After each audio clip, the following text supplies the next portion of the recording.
Bay Area business, academic, and philanthropic giant Sue Desmond-Hellmann never does anything halfway. I hope that when I'm at my best, I'm fierce. It's a trait that has made Desmond-Hellmann a pioneering leader throughout an extraordinary career in life sciences, biotech, academia, and philanthropy. When I get excited about things, I'm all in. Inspired by her father's work as a pharmacist and her mother's career as a school teacher, Desmond-Hellmann knew early on that she would focus her life's work on giving back and helping other people. Seeing how my dad was so focused on people who were suffering or sick made a big impact on my wish to see if I could do something to contribute in medicine. After training at prestigious UC San Francisco to be a cancer doctor, Desmond-Hellmann and her husband Nick, who is also a doctor, traveled to Uganda to study HIV/AIDS and help build the country's healthcare infrastructure. Witnessing the country's extreme poverty and suffering would shape her world and life view in profound ways. I think it's not an exaggeration to say that in many ways I was never the same. I felt so turned upside down in terms of how I thought about my own need to give back and make a difference and just show up better and differently. She has lived those words to their fullest. First at Bristol-Myers Squibb, and later, during 14 years at Genentech, Desmond-Hellmann led the development of revolutionary new cancer medicines that would help millions of people around the world. She transformed Genentech into the nation's #1 producer of anti-cancer drug treatments, helping establish it as one of the preeminent biotech companies in the world, and the Bay Area as a global life sciences industry powerhouse and center of excellence. Forbes magazine named her one of the world's 7 most powerful innovators.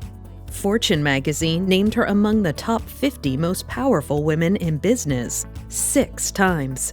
And she was named to the Biotech Hall of Fame in 2007. Throughout her career, she has never shied away from taking big risks and taking on new challenges. The risk of failure for me is something that is a part of being an innovator. I don't think you can do excellent innovation without failing. Or working extremely hard. What I want it to be like when I'm leading is both fun and exhausting. You don't get great things without trying hard. Desmond-Hellmann's tireless work ethic and spectacular success in the private sector didn't go unnoticed. 66% women. In 2009, she became the first woman to be appointed Chancellor of UC San Francisco. Desmond-Hellmann steered UCSF through the Great Recession, attracted hundreds of millions in new financial donations, led the university's massive expansion in San Francisco's Mission Bay, including the development of the UCSF Benioff Children's Hospital, deepened beneficial public-private partnerships, and pioneered the exciting new field of precision medicine. When Sue announced in 2009 that she was departing UCSF for yet another new challenge, then UC President Janet Napolitano praised her for leaving the university a better, more vibrant institution than when she arrived. That new challenge? Nothing less than solving some of the world's biggest and thorniest public health and social problems as CEO of the Bill and Melinda Gates Foundation, the largest philanthropic foundation on the planet.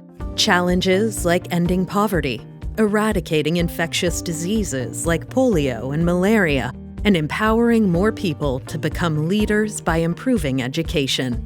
And when it became clear to Sue in 2019 that health issues and her own desire to spend time with husband Nick and family meant she couldn't give the Gates Foundation her all, she followed her own advice about not doing anything halfway and announced she was stepping down.